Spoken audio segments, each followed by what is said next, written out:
जैकरेंडा tree. जैकरेंडा tree खूबसूरती के तौर पे ग्रो करने वाले दरख्तों में बहुत ही खूबसूरत एडिशन है।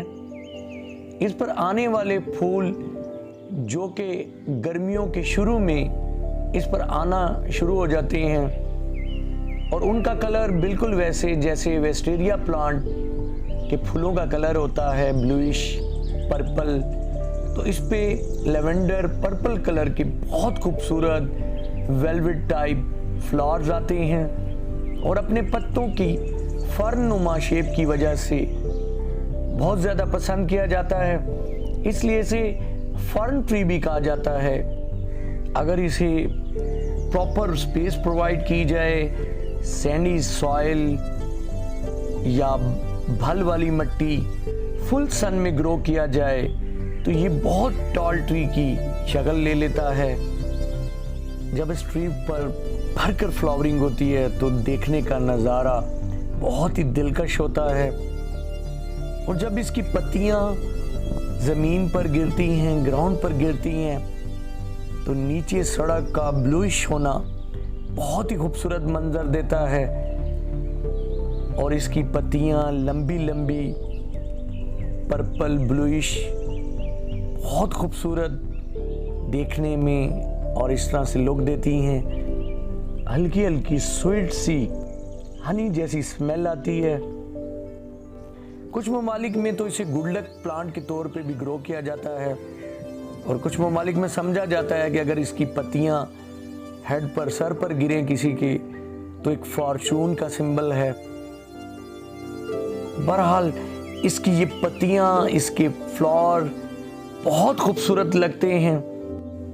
इनके प्लांट्स वेल साइज्ड में तैयार किए हुए इस तरह के नर्सरियों में मिल जाती हैं। मुल्तान में हसन नर्सरी में इस साइज में जैकरेंडा के ये प्लांट्स अवेलेबल हैं और जैसे कि आप देख रही हैं इसके लीव्स फर्नुमा बहुत ही खूबसूरत लगती हैं। इसे प्रोपगेट करना भी बहुत ही आसान होता है। आप इसे कटिंग से भी लगा सकते हैं।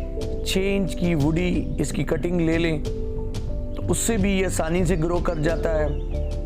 और इस प्लांट पर सीड्स आते हैं और जो सीड्स हैं वो एक फ्रूट की सूरत में इसके फ्रूट के अंदर ग्रो करते हैं। और जब उनका फ्रूट पक जाता है, इनका फ्रूट खाने के काम नहीं आता, वो खाने के लिए नहीं होता, वो थोड़ा जहरीला होता है, लेकिन इसकी आगे नस्ल चलाने का वो सबब बनता है। उस फली के अंदर, एक छोटे से फ्रूट के अंदर बहुत से सीड्स होते हैं। जब वो फली पक जाती है तो फिर उन्हें तोड़कर आप इस तरह के न्यू प्लांट्स बना सकते हैं। लेकिन अगर वो गिर जाए सोकर तो फिर इसके सीड्स उड़ जाते हैं और जहाँ गिरेंगे वहाँ ये प्लांट्स ग्रो कर सकते हैं। अगर आप इसे फर्टिलाइज़र देना चाहते हैं तो उसके लिए बेस्ट मंथ जो हैं वो मई और जुलाई के हैं। आफ्टर फ्लावरिंग आप इसमें खाद का इस्तेमाल NPK 2020 का कर सकते हैं, वो इसके लिए बेस्ट है। सर्दियों में अपनी ग्रोथ को थोड़ा कम कर देता है, पतझड़ के मौसम में इसकी ग्रोथ स्टॉप हो जाती है और ये थोड़े से पत्ते भी अपने गिरा देता है। लेकिन जैसे बाहर का मौसम शुरू होता है तो इसमें फूल आना, पत्ते आना शुरू हो जाते हैं। देन इसका देखने का नज़ारा बहुत ही खूबसूरत होता है। फ्रेंड, अगर आपको ये वीडियो पसंद आई हो तो लाइक कीजिएगा, चैनल पर न्यू हो तो सब्सक्राइब कीजिएगा। अपना बहुत सारा ख्याल रखिएगा। अल्लाह हाफिज़।